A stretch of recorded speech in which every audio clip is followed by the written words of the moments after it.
Do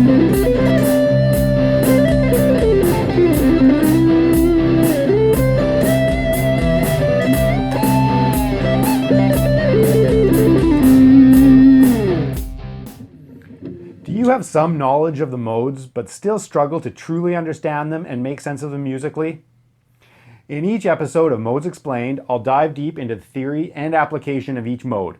In addition, I'll show you how to master each one in every key all over the fretboard.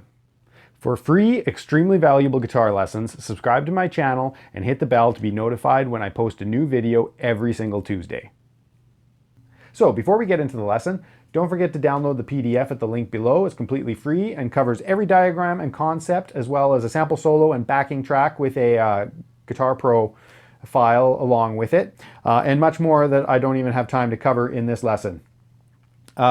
So what is the Ionian scale? Well, it's also known as the major scale, and I'm sure you've heard it a million times. You might even know a pattern or two to play on the guitar. The first thing you really have to do to understand any scale is understand the intervals that are found within that scale. And generally speaking, that's its unique combinations of whole steps and half steps.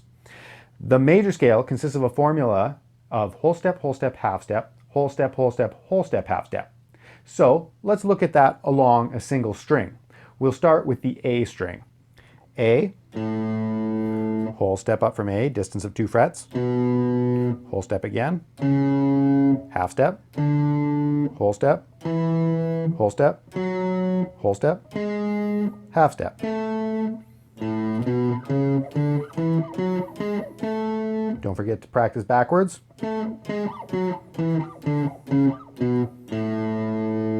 I'm sure you recognize that sound now that you've heard it. Now that we've studied up and down a single string, we can put it into position and study it vertically as well as horizontally. So let's relocate that open A to the A on the 5th fret. Whole step, whole step, half step, whole step, whole step, whole step, half step. There's our 1 octave A major scale. We can extend that up 2 octaves.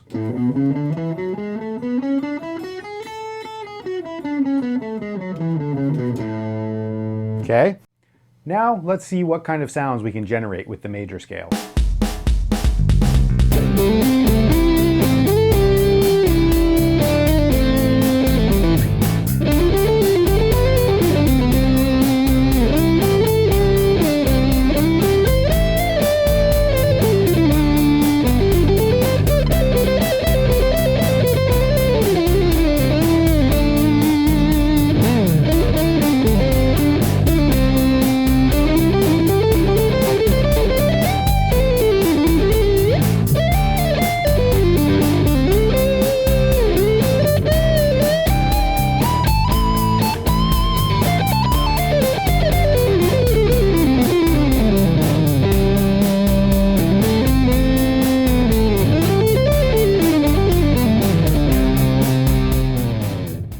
Okay, so now we've covered a pattern and you know how to play the major scale, but how do you start making music with it? Where do you go with that? It's just a bunch of dots on the fretboard, right? Well, the thing to do is to start relating it to a chord form. And with our root being on the 6th string, it's very easy to relate to this E major scale, or E major chord form, sorry. Wherever you slide this E major chord form, you could play a B major scale just by sliding the form up, starting on that root. Same shape. Okay, so get good at just sliding that around and playing the pattern wherever you slide that E major chord form. Okay, I'm going to move the rest of this lesson up to C. Just get used to transposing. We're going to transpose all these patterns up from A to C, and the rest of the lesson I'll show you revolve around the C. So now you know a scale pattern or two and you can relate it to a chord form. That's awesome. You can start creating licks that makes musical sense. As you can play any of these chord tones over that lick. As long as you resolve your line to one of those chord tones or emphasize those chord tones, it's going to sound great.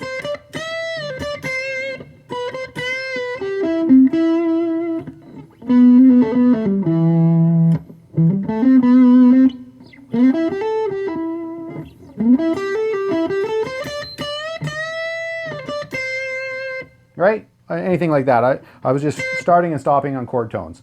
So that's your little tip. Start making some music. But how do you go deeper? Well, the next concept is harmonizing to create arpeggios.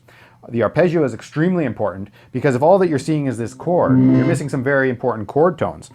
For instance, just out of this, we're missing the third degree over here. So let's talk about what do I mean by third degree. Well, if we take our major scale and we put a number to every note that we have in it, we arrive at scale degrees. So we take our root and we label that a 1. We take our next note and we label it a 2, and then a 3, which is what I meant by the third, 4, 5, 6, 7, and we're back at our 1. So we have 7 notes in that scale. 1, 2, 3, 4, 5, 6, 7. So scale degree 1, 2, 3, 4. Simple as that. Now, how do you harmonize to make an arpeggio? You take every other note. Okay, so this bar chord that we've been monkeying around with and playing and enjoying so much, it only has 3 notes. It has the root, the third, and the fifth. Okay, so we take our root, we skip the second and play the third, skip the fourth and play the fifth. That's the only 3 notes in that chord. And we just do that in 1 octave, and then do that in a 2nd octave. And then we even have a little bit of a 3rd octave. And you could reach the 3rd again. Okay, so that arpeggio is all at your fingertips. If you know that arpeggio, well, now you've got that note, you understand why this sounded so good, right? You're nailing that 3rd degree. Now, you can go a little bit further with this too, and extend the chord by skipping the 6th and taking the 7th. So now we take the 3rd, the 5th, we skip the 6th and take the 7th. And that gives us a major 7 chord.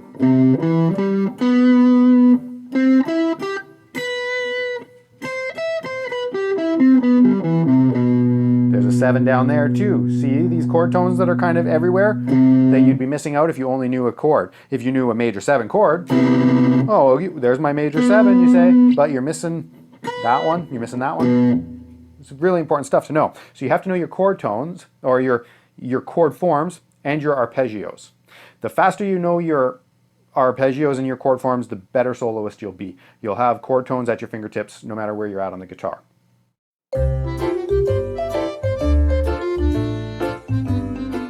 Let's take this idea of harmonizing a little bit further so that you understand the concept of extensions. Okay, so if we took our root, our third, our fifth, our 7th, well, the root right next to it could be labeled 8.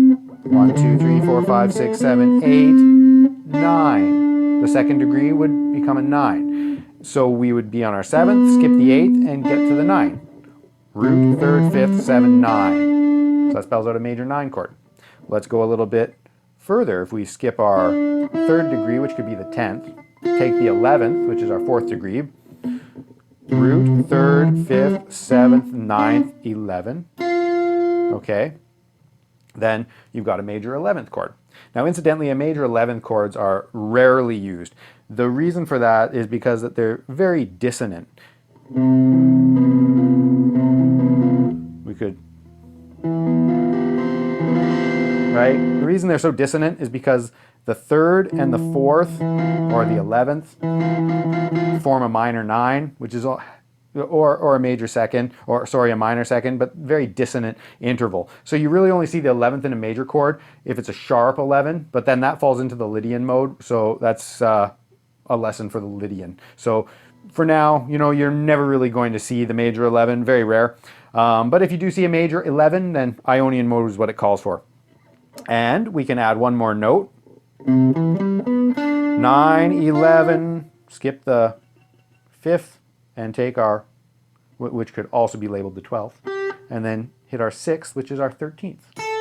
So now we've used up all 7 notes, but stacked them, skipping a note in between every one. We took our root, 3rd, 5th, 7th, 2nd, 4th, and 6th, but we relabeled them the 9th, the 11th, and the 13th. Okay, so that spells out a major 13 chord. And hit your root again. Okay, we've covered harmonizing this complete scale in thirds using up all 7 notes. But there's also a couple of other chords that you can derive from the Ionian mode that are very commonly found that you'll want to be familiar with. If you see a major 6 chord, then that comes right out of the Ionian mode. So what we're doing is taking our root, 3rd, 5th, and 6th.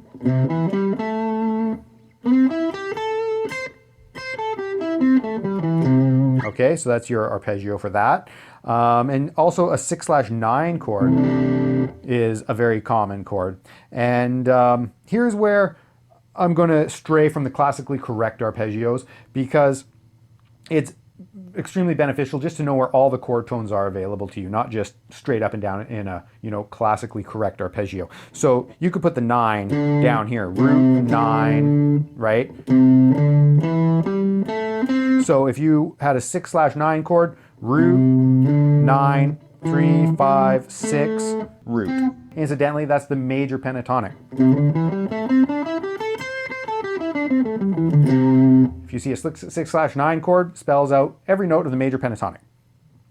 So now we've covered all of the chords that you commonly see Ionian played over top of. Incidentally, I've given you 1, 2, or 3 of the most common chord voicings of each in the PDF, so make sure you download that and master them.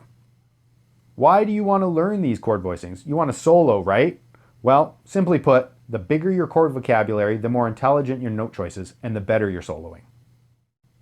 So in conclusion, you've learned a complete method to completely master one position of any scale pattern. This is the work that we're going to do with every mode going forward in Modes Explained. So with the help of the PDF, it's your job to do the same work with the C position and the A position and the G position. We've already covered the E position and the D position. Should take you 5 minutes.